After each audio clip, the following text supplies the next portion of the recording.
Hello, જાગૃત આવાજમાં તમારું સ્વાગત છે. મારો નથી ચિંતન અખાણી.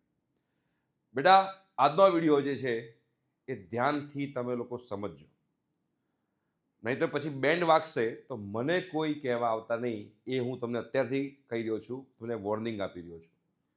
આપણી જે આ ચેનલ છે જીટીયુ જાગૃત આવાજ, પહેલાં તેને તમે સબસ્ક્રાઇબ કરી દેજો.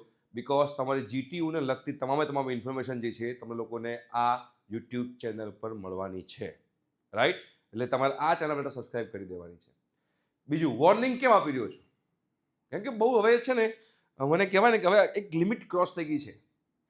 એ લિમિટ શેની ક્રોસ થઈ છે તમને સમજાવવાનો પ્રયત્ન કરીશ. હમણાં આજે જ એક પેરેન્ટનો મારી પર કોલ આવ્યો કે સર, આજે 3 ઓગસ્ટ થઈ છે અને 3 ઓગસ્ટની અંદર હું મારા છોકરાને કોલેજ મૂકવા જવું કે ના જવું, એટલે કે એને કોલેજ ચાલુ કરાવી દી, કોલેજ ચાલુ ના કરાવીએ. હજુ તો ઘણી બધી ગવર્મેન્ટ કોલેજની અંદર ખાલી 30 થી 35% છોકરાઓ જ ભણવા જઈ રહ્યા છે. ઘણી સેલ્ફ ફાઇનાન્સ કોલેજની અંદર માત્ર 50% છોકરાઓ જ સ્ટડી કરવા જઈ રહ્યા છે. એટલે દરેક સ્ટુડન્ટ અને પેરેન્ટ માત્ર ને માત્ર કઈ કોલેજ સારી, કઈ બ્રાન્ચ સારી, એમાં જ ઇન્ટરેસ્ટેડ છે.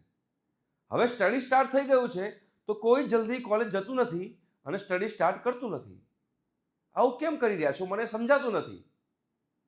તમારા લોકોને બેટા ડિસેમ્બરમાં એક્ઝામ છે. આજે ઓગસ્ટ મહિનો આવી ગયો, સપ્ટેમ્બરમાં મિડ સેમેસ્ટર એક્ઝામ આવશે અને સપ્ટેમ્બરમાં મિડ સેમેસ્ટર એક્ઝામ પછી કદાચ જેમાં ફેલ થયા તો રેમિડિયલ આવશે, એના પછી સબમિશન આવશે, વાઇવા આવશે અને ક્યારે તમારી ફાઇનલ એક્ઝામ આવી જશે ને ખબર નહીં પડે. આંખના પલકારામાં આખું સેમેસ્ટર ગાયબ થઈ જશે. વચ્ચે નવરાત્રી પણ છે, વચ્ચે દિવાળી વેકેશન પણ છે અને શનિ રવિ તો મેં ગણ્યા જ નથી.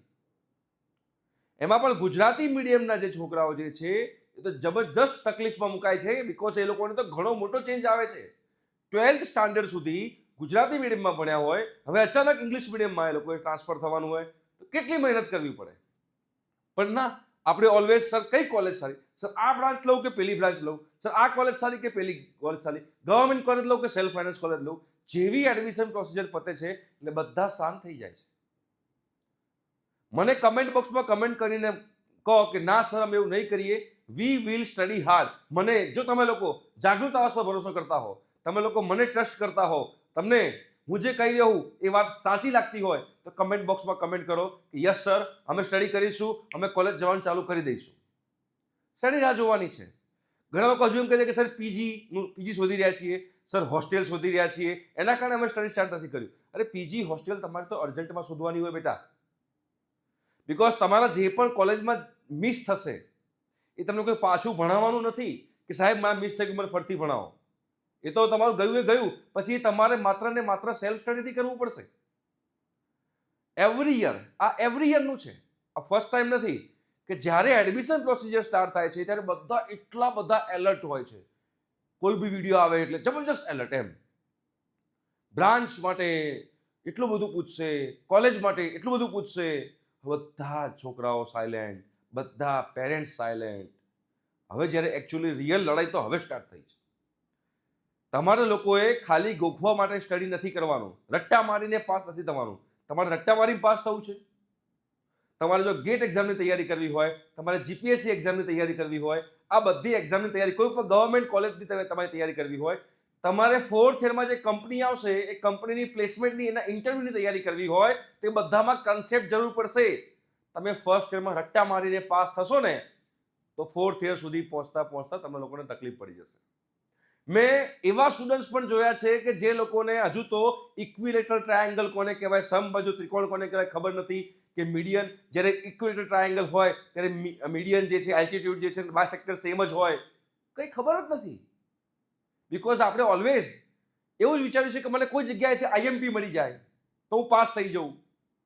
તમારે હવે એન્જિનિયરિંગમાં આવ્યા પછી જો તમે બેટા આઈએમપી પાછળ ભાગ્યા ને તકલીફ પડશે. બિકોઝ તમે બેટા રટ્ટા મારીને પાસ થશો, પાસ તો તમે થઈ જશો ચલો, પણ તમને યાદ રહેશે એ વસ્તુ? બિકોઝ તમે લોકો ખાલી ટેમ્પરરી યાદ રાખવાનો પ્રયત્ન કર્યો છે એક્ઝામને પાસ થવા માટે. પણ એ વસ્તુ જ્યારે 4th યરમાં તમે જશો, પ્લેસમેન્ટ તો 4th યરમાં થવાના છે ને, ગેટની એક્ઝામ તો 3rd યરમાં આપવાની છે ને, જીપીએસસીની એક્ઝામ તો ડિગ્રી પત્યા પછી આપવાની છે. ત્યાં સુધી આ બધી વસ્તુ યાદ રહેશે. ફર્સ્ટ સેમેસ્ટરનો કન્સેપ્ટ તમને લોકોને બેટા 8મા સેમેસ્ટરમાં યાદ રહેશે. તમે બેટા વિચારતા કે સર 8મા સેમેસ્ટરમાં હું મહેનત કરીશ અને જબરજસ્ત પાસ થઈ જઈશ અને જબરજસ્ત આમ બધું પાછું મહેનત કરી લઈશ, મને બધું પાછું યાદ આવી જશે.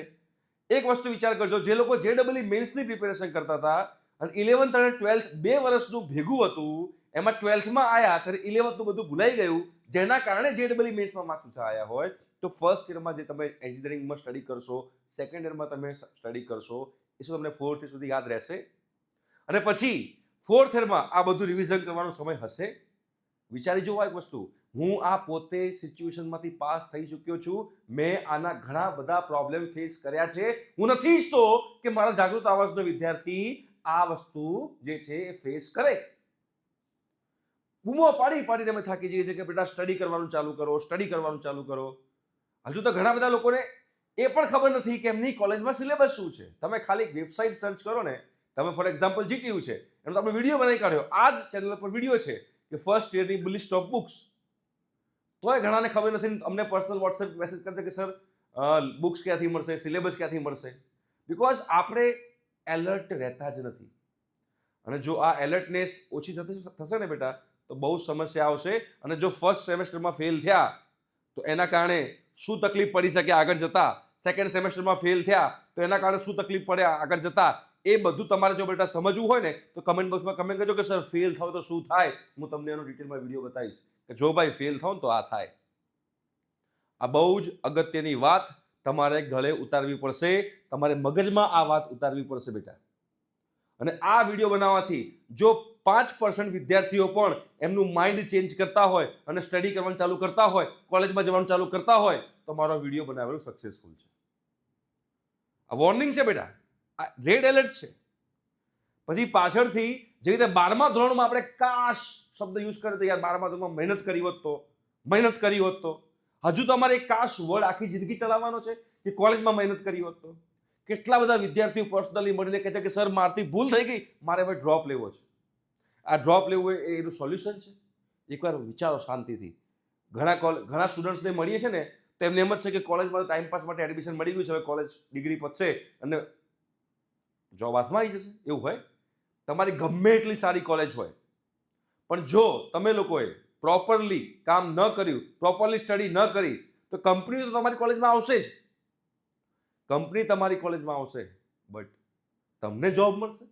કંપની કે તમને કોલેજમાં આવશો, આવો ભાઈ આવો, તમને જોબ આપી દઈએ, એવું નહીં કરે ક્યારે.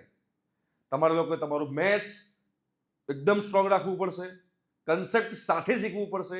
તમારા જે કોર સબ્જેક્ટ આવે, તમે મિકેનિકલમાં હો, ઇલેક્ટ્રિકલમાં હો, સિવિલમાં હો, ફોર એક્ઝામ્પલ ફર્સ્ટ યરના છોકરાઓ છો તો તમારા મિકેનિકલમાં છો, તમારો BME સબ્જેક્ટ સ્ટ્રોંગ હોવો જોઈએ. ઇલેક્ટ્રિકલમાં હો તો BEE સ્ટ્રોંગ હોવો જોઈએ. તમે કોમ્પ્યુટર આઈટીમાં હો તો PPSC લેંગ્વેજ સ્ટ્રોંગ હોવો જોઈએ. મિકેનિકલમાં EGD સબ્જેક્ટ આવે છે, એ પણ તમારો સ્ટ્રોંગ હોવો જોઈએ. આ બધા સબ્જેક્ટ તમારા સ્ટ્રોંગ હશે ને તો તમને આગળ જતાના બેનિફિટ થશે. ઇવન તમે જ્યારે થર્ડ સેમેસ્ટરમાં એડ થશો, ફોર્થ સેમેસ્ટરમાં એડ જશો, ત્યારે તમારા કોર સબ્જેક્ટ આવશે. ફોર એક્ઝામ્પલ મિકેનિકલ છે તો thermodynamics, fluid mechanics, heat transfer, સિવિલની અંદર સ્ટ્રક્ચર, આ બધામાં કેમિકલની અંદર, કોમ્પ્યુટર આઈટીની અંદર તમારા આ ફર્સ્ટ સેમેસ્ટરના મેથ્સનો બહુ જ અગત્યનો ફાળો છે. એટલે મેથ્સ તો બિલકુલ લાઇટલી લેતા જ નહીં. મહેરબાની કરીને પાસ થવા માટે તો લેતા જ નહીં. આ વસ્તુ તમે લોકો સમજો. જો તમને મારી વાત યોગ્ય લાગતી હોય તો બેટા કમેન્ટ બોક્સમાં કમેન્ટ કરજો, yes sir I will study, right? તો મને ગમશે. અને બેટા તમારે જો આપણા GTUના ગ્રુપમાં જોડાવવું હોય તો ડિસ્ક્રિપ્શન બોક્સમાં વોટ્સએપ ગ્રુપની લિંક છે, તમે એમાં જોડાઈ શકો છો. એકવાર જોડાયા તો ફરીથી જોડાવાની જરૂર નથી, બટ તમારા માટે આ બહુ અગત્યની વસ્તુ છે. તો તમે પ્રોમિસ લઈ લો કે તમે ખાલી પાસ થવા માટે સ્ટડી નહીં કરો, કોલેજ જવાનું ચાલુ રાખશો, રેગ્યુલર કોલેજ જશો. તમને કોઈ માસ બંક માટે કરે કે ભાઈ માસ બંક, તો પહેલા વિચારજો કે એ માસ બંક મારવાથી તમને કેટલો ફાયદો છે. માસ બંક મારવાનો જે વ્યક્તિ કહી રહ્યો છે એને પોતાના ફાધરને ફેમિલી બિઝનેસ છે. પહેલા ચેક કરો કે તમારા ફાધરને ફેમિલી બિઝનેસ છે કે તમારો ફાધર જોબ કરે છે. તમને જોબ નહીં મળે તો તમારા પપ્પામાં તાકાત છે કે તમને જોબ અપાઈ શકે? આ બધું વિચારજો અને એ પ્રમાણે સ્ટડી કરજો. એટલે આ વોર્નિંગ છે, આ એલર્ટ છે કે મહેરબાની કરીને હવે જાગો, કોલેજ જવાનું ચાલુ કરો, ભણવાનું ચાલુ કરી દો. કેમ કે હવે તમને કોઈ ત્યાં આગળ એવું નહીં કે બેટા તારે ભણવાનું રહી ગયું, ચાલો તને શીખવાડ દઉં, એવું કહેવાવાળું તમને કોઈ નહીં રહે, તમને ગાઈડ કરવાવાળું કોઈ નહીં રહે. તો મહેરબાની કરીને સ્ટડી સ્ટાર્ટ કરો. ઠીક છે? Thank you.